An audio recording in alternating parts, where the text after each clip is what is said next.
G'day Tigers fans, how the heck are we doing? It is a great day to be a Tigers fan, and although I'm not in my man cave West Tigers studio, it's still a great freaking day to talk Tigers. I'm just getting back from a little fishing trip up north. I've been getting into fly fishing recently, but that's enough of me. Make sure you smash that like and subscribe button. Today we're talking all things West Tigers in the sense of why I love this team. Now, I've been a supporter of the West Tigers since, the day I can remember, but I was born in 2001, so I'm gonna just say 2001 I've been a supporter for. And the reason why I love this team is the commitment. It's the dedication to always trying to be better, always working at something bigger than yourself.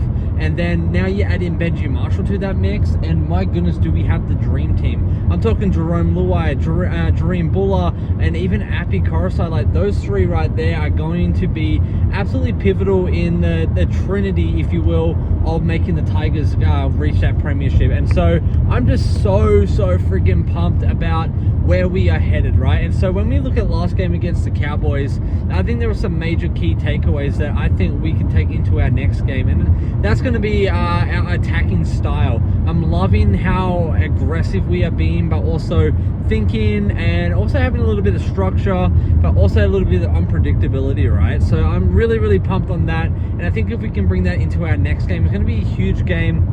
And so we just got to make sure that we're on our A game when it comes to that. So I want to see Jerome Luai, pushing that ball out, and having Latu Fainu there now in his right hand side is going to be absolutely huge in making sure that we come away with the win. And so with Adam Dewey out, wish him all the best speedy recovery, healing, all that. Latu Fainu has really big shoes to fill, and so I know he's up for the challenge, and I know he can do it. He's done it before.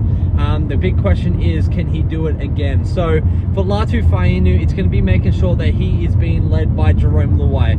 I don't want Latu to be stepping on Luai's toes or anything like that. I want Latu to be able to be led by Luai and to be told what to do. But I think Latu is going to be absolutely instrumental in his kicking game. I want to see chips, I want to see his Latu bombs, and I want to see some punts as well coming out of him, because that is going to be a massive part of what we do in order to come away with the win. Secondly is our defense. Now, our defense, it was pretty dang good, 86 and odd some percent last game against the Cowboys, but I think it could be better, especially in that second half. We saw that lapse, and I just want to make sure that we can keep that going and keep things moving forward. And so what I want to see is fast line speed as a unit. I know Brent Naden was in, and he did quite a decent job at getting some really good defensive moves and defensive shutdowns, but at the same time there was a lot of laps in terms of he was coming off the line way too quick. He wasn't moving as a unit. We saw him out of place a lot.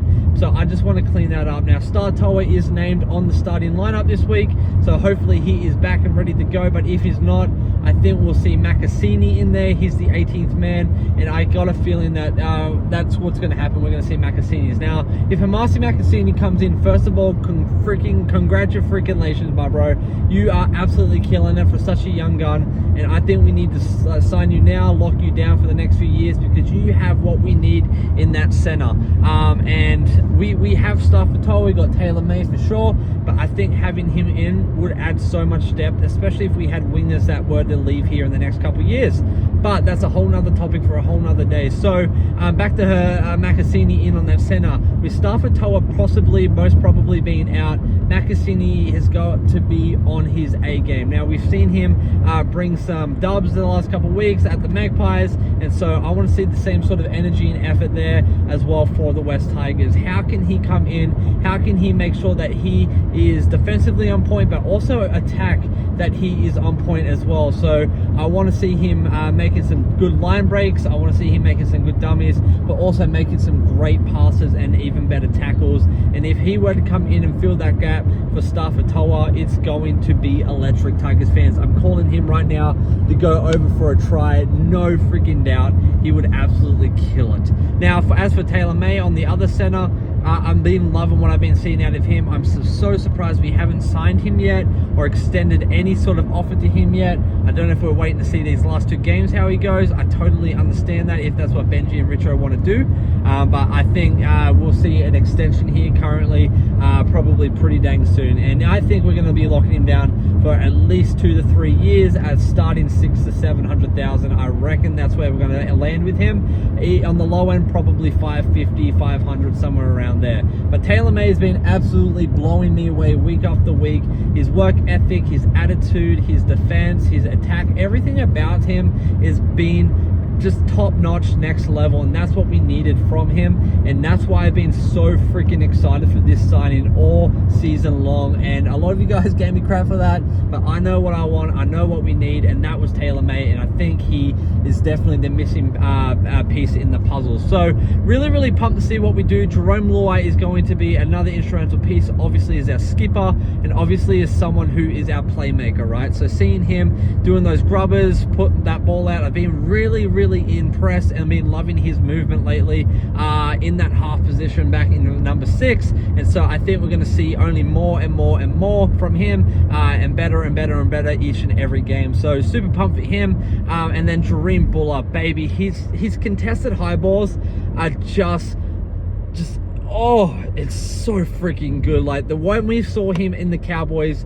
jumping for those balls, knocking balls back, that's what we need. That's the kind of commitment and effort we need from a fullback that we could easily see moving into a 5'8" or a halfback eventually, but we're not going to get ahead of ourselves. Young Benji Marshall, the making. He is quick, he is agile, he's really high on his feet. That's that basketball player coming out in him. So want to see that same effort and intensity on the high ball, and making sure that he's getting those as well. And we'll see a huge improvement in our completion rates, and a huge improvement in our possession rate as well, because when we are getting the ball, we're holding the ball, we're finishing our sets, we're completing sets. That helps the numbers, but too, that helps us as a club and as a unit be better and have a better mindset. I really do truly believe that if you can make the good things happen and get you know, those little 1%ers down, things just start clicking, you start feeling more confident, and you are more dangerous. So Tigers fans, really pumped for this one. And again, our forward pack, we're going to be breaking that down a little more tomorrow, but that is going to be our hard hitters this coming weekend, and we're going to have to make sure that they're all on their A game. And I just got a few little concerns that we'll talk about tomorrow. But hey, you guys take it easy. I will be back in my studio tomorrow,